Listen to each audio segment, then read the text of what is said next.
নমস্কার, আমি মৌমিতা। একটা গল্প বলি শোনো চ্যানেলে আপনাকে আবারও স্বাগত জানাই। আজকের উপস্থাপনায় আপনি শুনবেন শ্রদ্ধেয় লেখক নরেন্দ্রনাথ মিত্র রচিত একটি ছোট গল্প, নেতা। একটা করে বালতি প্রত্যেকের হাতে ওঠার সঙ্গে সঙ্গেই সকলের কাছ থেকে আবদার মিশ্রিত ফরমায়েশ এলো, আর দেরি কেন চন্দরদা, আরম্ভ হোক। মানে গল্প আরম্ভ হোক। চন্দ্র চাটুর্যের মুখ না চললে কারো হাত চলে না, এ কথা সকলেই জানে। মোমে আর ক্যানভাসে তৈরি নীল রঙের ছোট ছোট বালতি, সৈনিকদের ব্যবহার্য। দৈর্ঘ্যে প্রস্থে আঙ্গিক গড়নটা ঠিক নকশা মাফিক হয়েছে কিনা মিলিয়ে দেখতে হয়।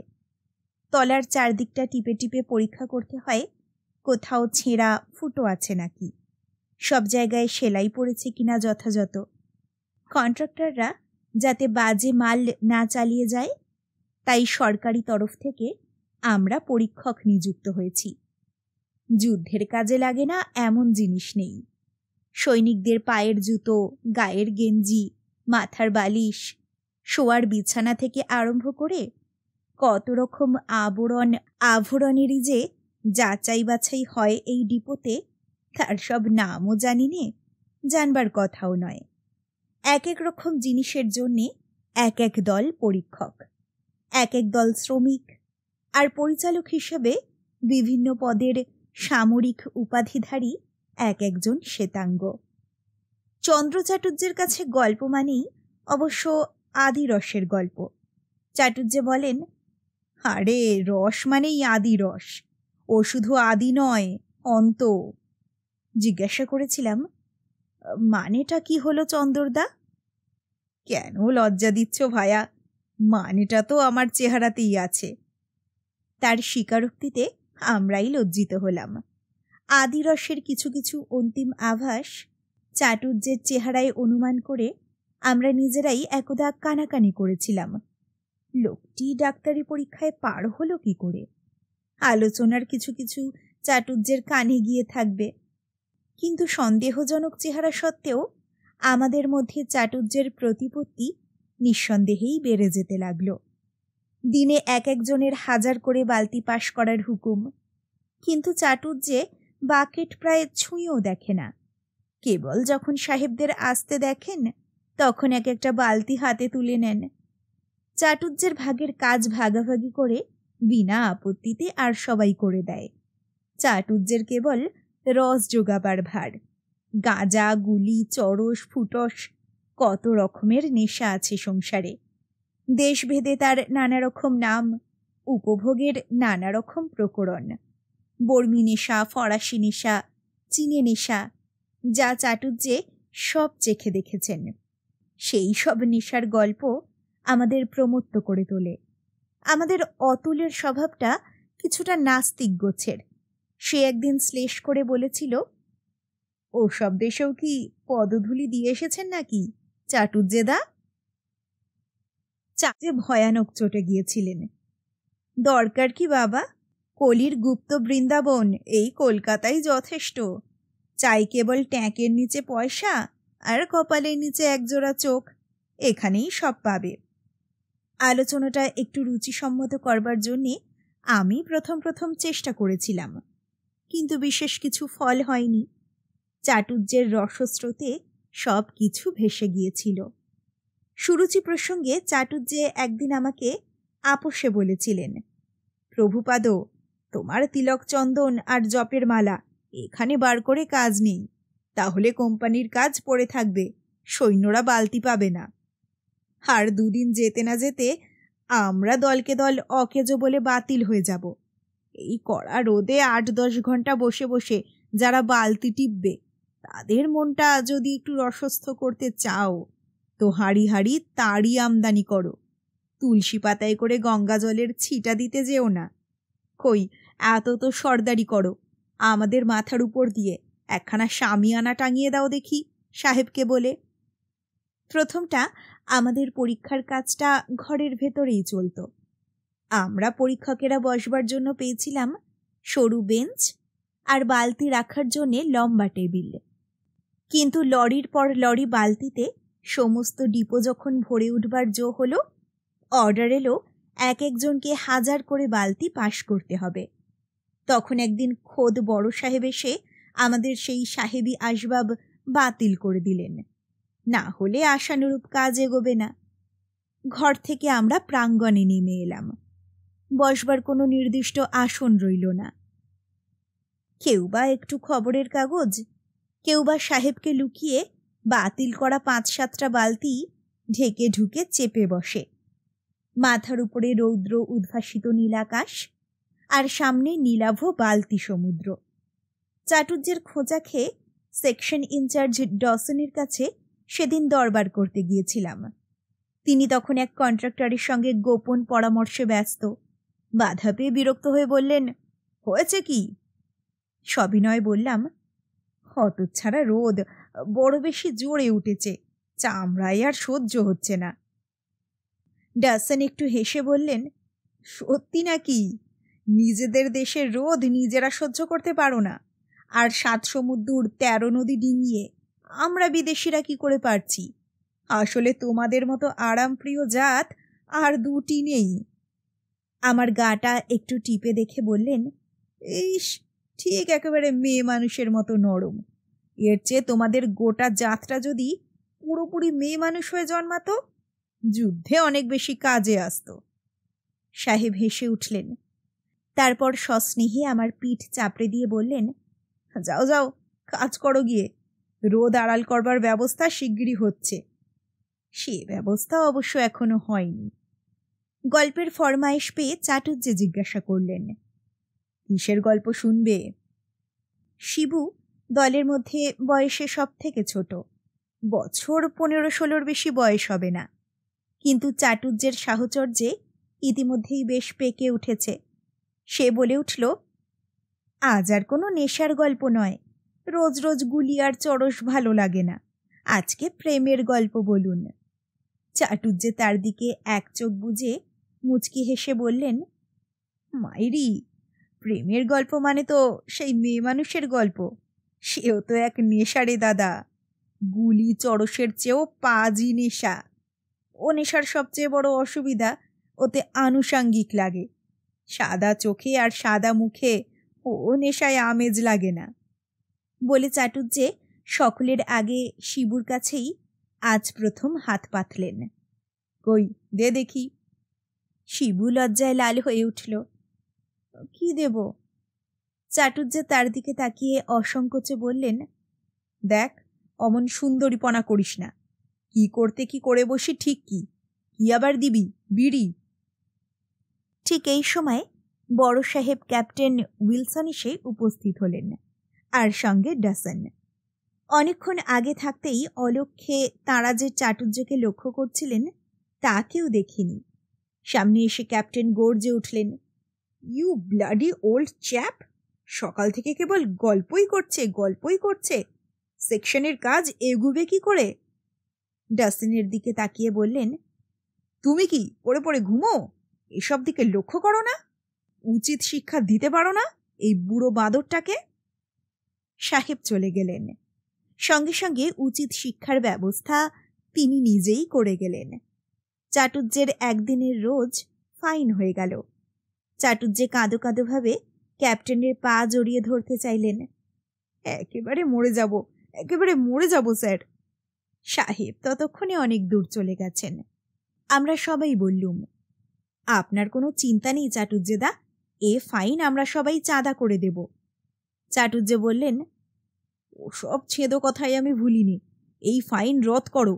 আর বুড়ো ব্রাহ্মণকে ম্লেচ্ছর বাচ্চা সকালবেলায় যে অপমানটা করে গেল তার শোধ তোলো, তবেই বুঝবো তোমরা আমাকে ভালোবাসো। মান অপমান বলে সত্যিই কোনো জ্ঞান আছে তোমাদের? বললাম, সাহেবের বাক্য যে বেদ বাক্য, ওর কি আর নড়চড় হবার জো আছে? চাটুজ্যে সকলের দিকে তাকিয়ে বললেন, শোনো শোনো, আমাদের বীরদের জাহাজ বুদ্ধির সাগর নেতাজির কথা শোনো একবার। ইনি কেবল চরিত্রের বাঁচাতেই জানেন, মান প্রাণ বাঁচাবার ধার ধারেন না। সবাই আমাকে গোল হয়ে ঘিরে ধরল। এর বিহিত করবার জন্যে আমি ছাড়া আর লোক নেই। মনে মনে একটু গর্ববোধ না করে পারলুম না। দলের মধ্যে চাটুজ্যের আসন এতদিনে টলেছে। বললুম, বিহিত করবার চেষ্টা আমি করতে পারি, সবাই যদি শক্ত হয়ে আমার পাশে দাঁড়াও। সকলে সমস্বরে বলল, নিশ্চয়ই নিশ্চয়ই। চাটুজ্যে অতিশয়োক্তিতে ওস্তাদ।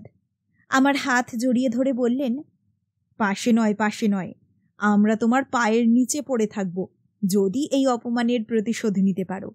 নিতে পারো কি? নিতেই হবে তোমাকে। রমেশ বলল, অন্যায়ের প্রতিকার এইসব ছোটখাটো ব্যাপার নিয়েই শুরু হয়। বিপিন সায় দিয়ে বলল, নিশ্চয়ই, কচু গাছ কাটতে কাটতেই লোকে ডাকাত হয়ে ওঠে। বললুম, খুব শক্ত হতে হবে কিন্তু প্রত্যেককে, দরকার হলে চাকরির মায়া পর্যন্ত ছাড়তে হবে। চাটুজ্যে বললেন, থু থু, এ চাকরির মুখে আমি পেচ্ছাপ করি। সবাই বলল যে এই অতি ক্ষণস্থায়ী চাকরি প্রত্যেকের কাছেই অত্যন্ত তুচ্ছ বস্তু।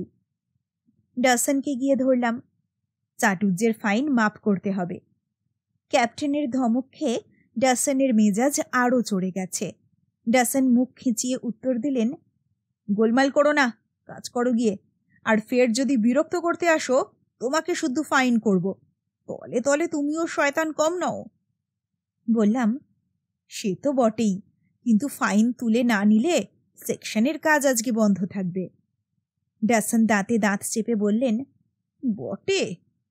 আমি দৃঢ় কণ্ঠে বললুম, হ্যাঁ। ডাসন এক মুহূর্ত তাকিয়ে রইলেন, তারপর হঠাৎই হো হো করে হেসে উঠলেন।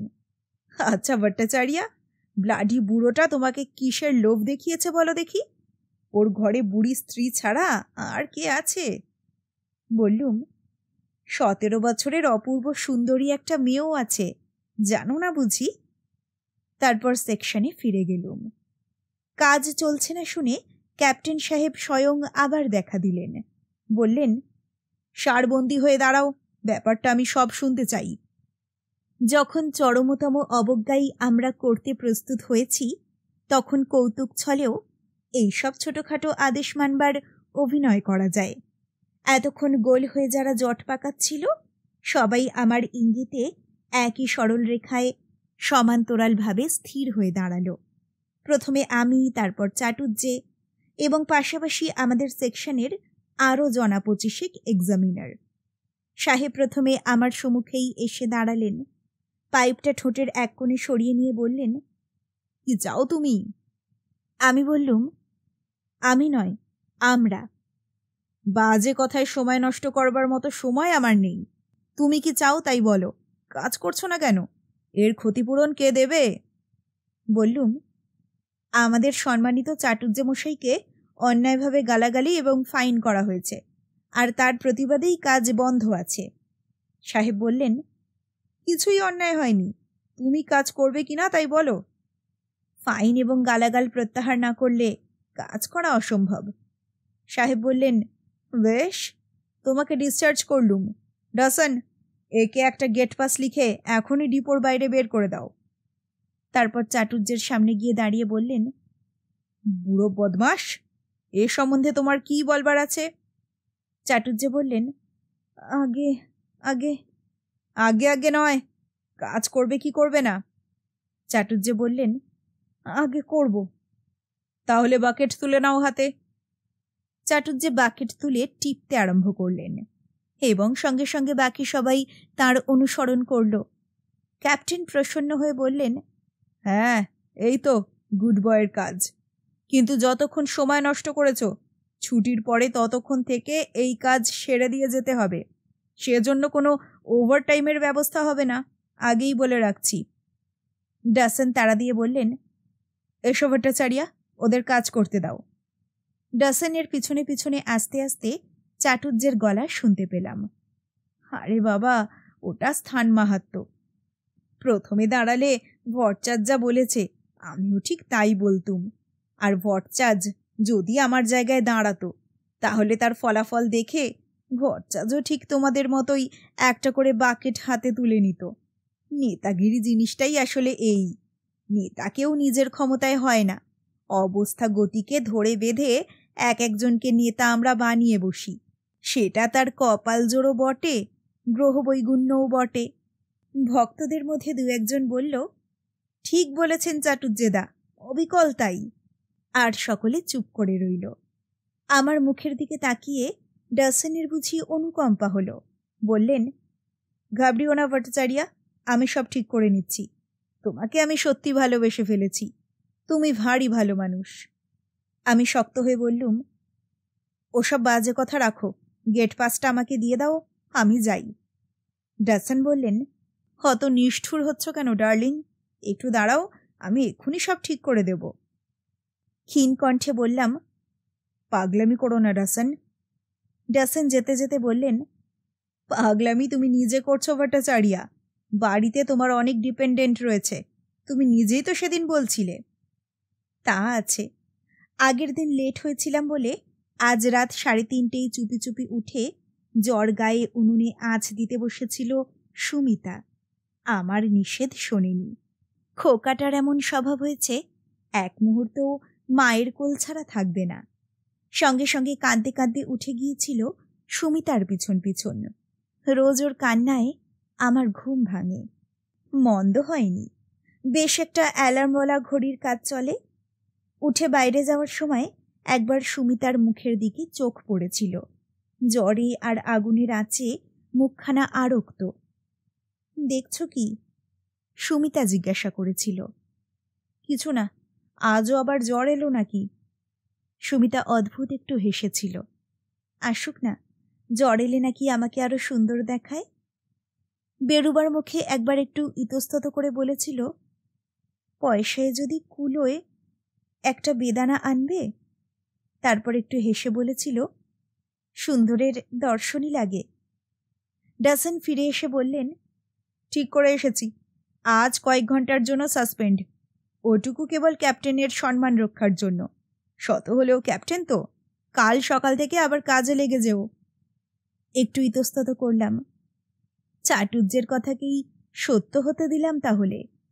পরের মুহূর্তে ভাবলাম, ক্ষতি কি? ওদের মতো লোকের কাছে আবার চক্ষু লজ্জা। বরং ওদের ব্যবহারের জবাব চাকরি নিয়ে ওদের উপর আবার সর্দারি করেই দিতে হবে। সুমিতার জন্য একটা বেদানা আর খোকনের জন্য লজেন্স কিনে ঘরে ফিরলাম। সন্ধ্যার পরে কড়া নাড়ার শব্দে দোর খুলে এসে দাঁড়ালাম। চাটুজ্জে, রমেশ, অতুল এবং আরও জনবারো। বললাম, কি ব্যাপার? চাটুজ্জে এগিয়ে এসে বললেন, তোমার স্ত্রী কেমন আছেন ভট্টাচার্য? তার অসুখের কথা শুনছিলাম। বললাম, ভালোই আছেন। রমেশ পকেট থেকে একটা বেদানা বার করল। প্রসঙ্গক্রমে বেদানার কথাটা তাকে বলেছিলাম এবং জিজ্ঞাসা করেছিলাম কোথায় সস্তায় পাওয়া যায়। চাটুজ্জে বললেন, তুমি আমাদের মুখ রেখেছ ভট্টাচার্য, সবারই প্রাণের কথা বলেছ, উপযুক্ত কাজ করেছ তুমি। চাকরি, থুথু, ও আবার একটা চাকরি? তোমার মতো বিদ্বান সৎ চরিত্র ছেলের আবার চাকরির ভাবনা? সার্টিফিকেটখানা একবার মেলে ধরলে অমন 1000টা আপিস এসে তোমাকে লুফে নেবে না? একটু শুষ্ক হেসে বললাম, তার দরকার হবে না। সাহেবকে অনুরোধ করে ওই আপিসেই আবার কাজ পেয়েছি চাটুজ্জে মশাই। ভাবনা নেই, কালই গিয়ে আবার আপনার গল্প শুনতে পাব। চাটুজ্জে বললেন, যা ঠাট্টা করছো, তুমি আবার তাই পারো নাকি? বললাম, ঠাট্টা নয়, সত্যি। আপনারা পারলেন, আমি কেন পারবো না? চাটুজ্জে সে কথার কোনো জবাব না দিয়ে আবার জিজ্ঞাসা করলেন, সত্যি? আমার কিন্তু বিশ্বাস হয় না।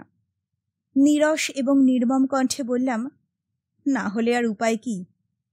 চাটুজ্জে এক মুহূর্ত চুপ করে আমার দিকে তাকিয়ে থেকে ক্ষীণ কণ্ঠে বললেন, না, উপায় আর কি? চলো হে রমেশ, চলো, রাত হলো। চাটুজ্জের পিছনে সদল বলে সবাই আবার হাঁটা শুরু করল। ওরা কি সত্যি আমার কাছে অন্য কিছু আশা করেছিল? সত্যি দেখতে এসেছিল? ওরা যা পারেনি আমি তাই পেরেছি? উইলসন আর ডাসেনের চেয়েও কি আমি ওদের বেশি নিরাশ আর বেশি অপমান করলাম? শেষ হলো নরেন্দ্রনাথ মিত্র রচিত গল্প নেতা। গল্পটা আপনার কেমন লাগলো আমাকে অবশ্যই জানান কমেন্ট সেকশনে। খুব তাড়াতাড়ি ফিরে আসছি নতুন একটা গল্প নিয়ে। সকলে ভালো থাকুন, সুস্থ থাকুন। নমস্কার।